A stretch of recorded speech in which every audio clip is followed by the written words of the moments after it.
Olá a todos e todas, sejam bem-vindos e bem-vindas mais uma vez.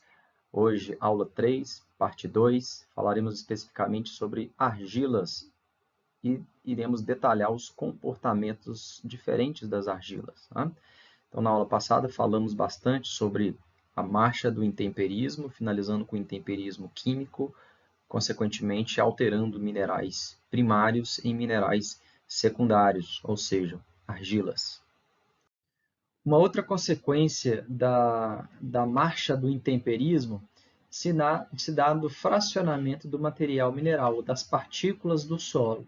Ou seja, areia, silt e argila são simplesmente classes de tamanho que têm a ver, primeiro, com o material de origem, ou seja, se o meu material de origem tem muitos minerais primários de elevada resistência, meu solo tenderá a possuir proporcionalmente um volume maior de areia na minha fração mineral. Se, por outro lado, eu tenho um material de origem que tem facilidade de ser intemperizado em função da sua composição mineralógica, vai haver uma tendência do meu solo ser mais argiloso na medida em que o meu solo vai sendo intemperizado e cada vez mais meus minerais primários vão sendo transformados em minerais secundários e eles vão ocupar exatamente a fração argila. Tá? A fração silt, como vocês devem estar percebendo aí que ela participa desse fracionamento, ela fica como um intermediário, ou seja, ela é importante para me dizer o grau de intemperismo, bem como se ele possui ou não algum tipo de reserva, na medida em que ele pode possuir minerais que contenham algum elemento ainda na sua estrutura e que eventualmente poderá ser liberado para a solução. Tá? Então, a interpretação geral é essa. Areia, silt e argila são simplesmente classes de tamanhos, mas eles derivam tanto da intensidade do intemperismo, mas também controlados aí pela composição inicial do meu material de origem, da minha rocha. Tá? Um outro desdobramento importante é que, na medida em que eu fraciono mais os meus componentes minerais, eu vou pouco a pouco aumentando a superfície de contato. Ou seja, na fração argilosa é onde eu tenho a máxima interação por superfície. Né? Deixa eu me explicar. Aqui eu tenho a representação de um cubo que tem 6 lados, cada lado 2 por 2 centímetros. Logo, isso me dá um total de 24 centímetros quadrados. Quando eu fraciono esse cubo em 8 pedacinhos, isso me resulta numa área superficial de 48 centímetros quadrados, no mesmo volume, numa mesma massa de material simplesmente fracionado. Então, esse desenvolvimento de área superficial é muito importante na medida em que isso aumenta a interação, o grau de interação do meu material, do meu produto do intemperismo.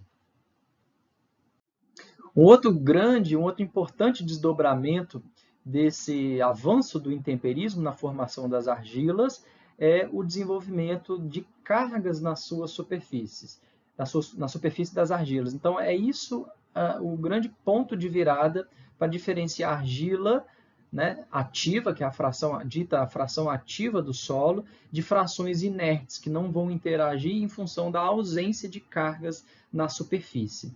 Essas cargas normalmente estão associadas com o desenvolvimento, com o desgaste mineralógico, bem como as trocas existentes ali na forma de substituições elementares na estrutura interna dos minerais.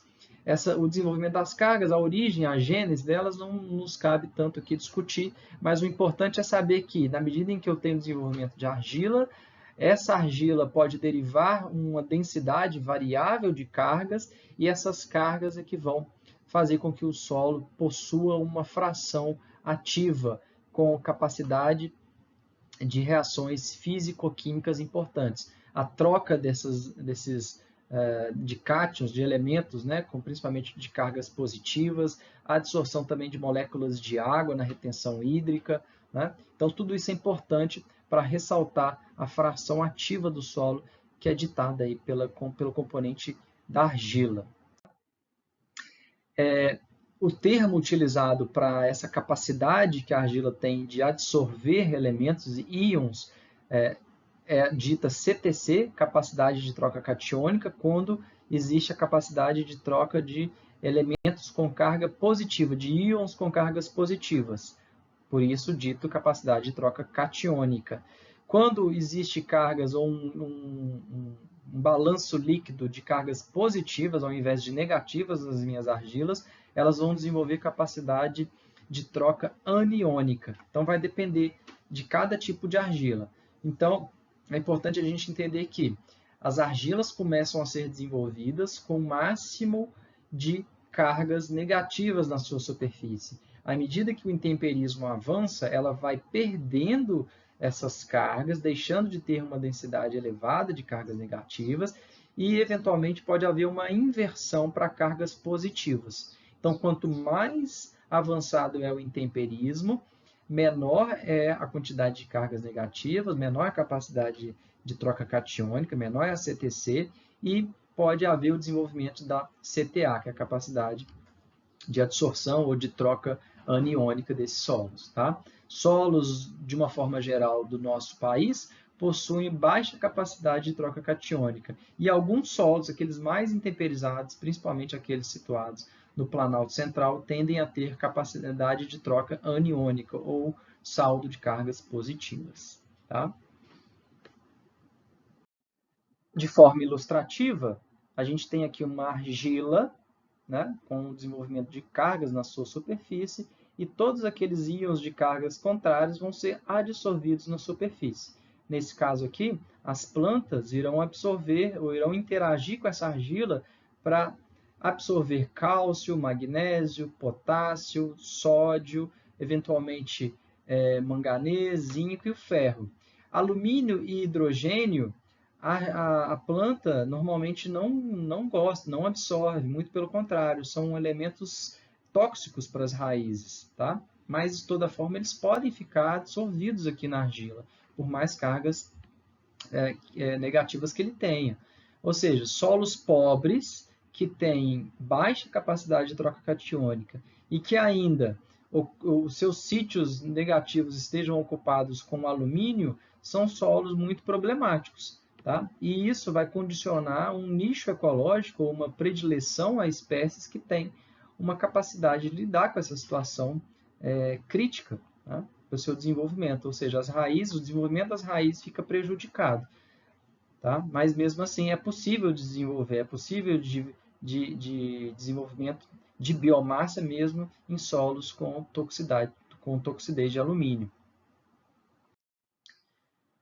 Outras características derivadas da participação da argila, para além da absorção de íons, de uma forma geral, sejam eles cátions ou ânions, é a retenção de água, né? E, importante, o desenvolvimento da agregação, do desenvolvimento de estrutura na matriz desse solo. Ou seja, a estrutura é a organização interna ditada pelos processos e principalmente pela atuação da biota de uma forma geral, ou seja, solos e vegetação coevoluem, e na medida em que eu tenho um corpo natural mais estruturado, mais agregado pela participação, muito em função das argilas, eu tenho um corpo mais poroso, mais permissível de infiltrar água, da mesma forma de penetração das raízes, e, consequentemente, facilitar a intensidade da colonização biológica, bem como a diversidade florística. Tá? Então, são coisas diretamente relacionadas aí a colonização biológica.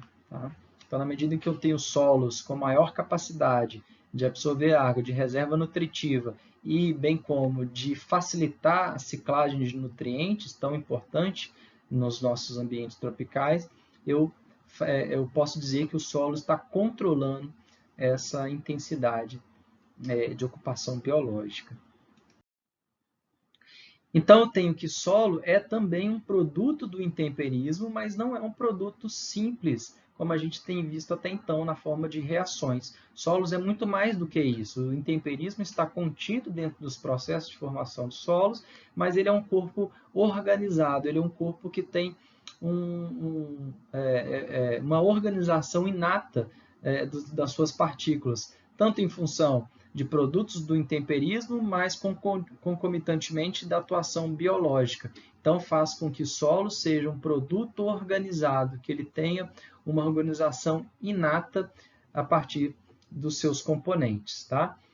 Mais do que ser um produto da interação dos fatores, como a gente viu até então, clima, organismos, material de origem, relevo e o tempo, ele pode ser considerado como a razão entre processos que, ora, vão contribuir para a sua organização, para o desenvolvimento de um estado mais resiliente, na forma de absorver perturbações, e de processos dissipativos, que vão, na contramão, desorganizar o solo, na forma de processos erosivos, na forma de degradações de naturezas diversas.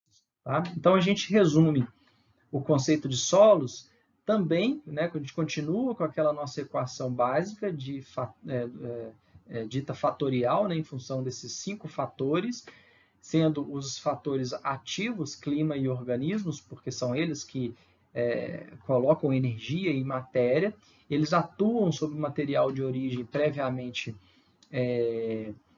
já com características inerentes, né, pela sua composição, pela sua organização, que é isso que a gente viu até então, e são mediados, são controlados pelo relevo, e isso tudo aí ao longo do tempo, né? Então, isso é digamos, uma definição clássica, mas para a gente entender mais a complexidade do que é solo, do que é a formação de um corpo que sustenta com uma capacidade de suporte ecossistêmica maior, a gente precisa entender que existem processos de formação construtivos e aqueles processos dissipativos na forma de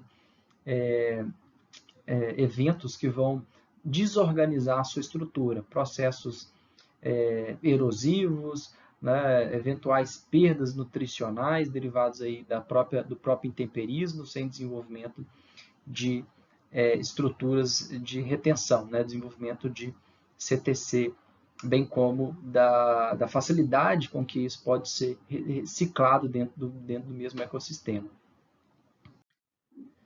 Então, para exemplificar a diferença entre intemperismo químico e pedogênese, né, os processos químicos, as equações químicas, os processos químicos estão associados aqui no desenvolvimento pedogenético, no aprofundamento do perfil do solo, em diferentes contextos climáticos. Naquele de clima temperado, eu vou ter sim um desenvolvimento da estrutura, da mesma forma o intemperismo dos minerais primários e secundários, a formação das argilas, mas que vão ser totalmente diferentes do clima úmido.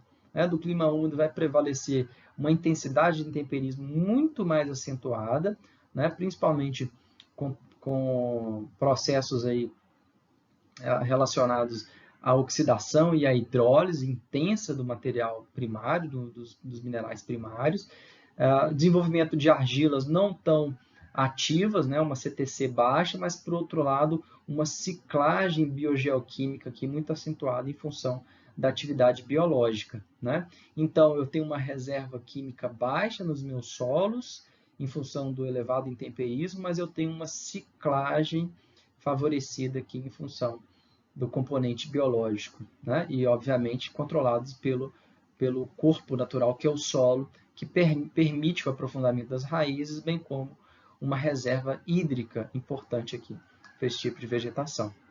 De forma análoga, eu posso olhar aqui um ambiente árido e ver que que o aporte vegetal é menor e a porção mineral ela é menos desenvolvida. Eu tenho fragmentos de rocha, eu vou ter minerais primários na minha fração, principalmente na fração arenosa, com muito mais diversidade do que eu tenho aqui no meu ambiente tropical úmido. Tá?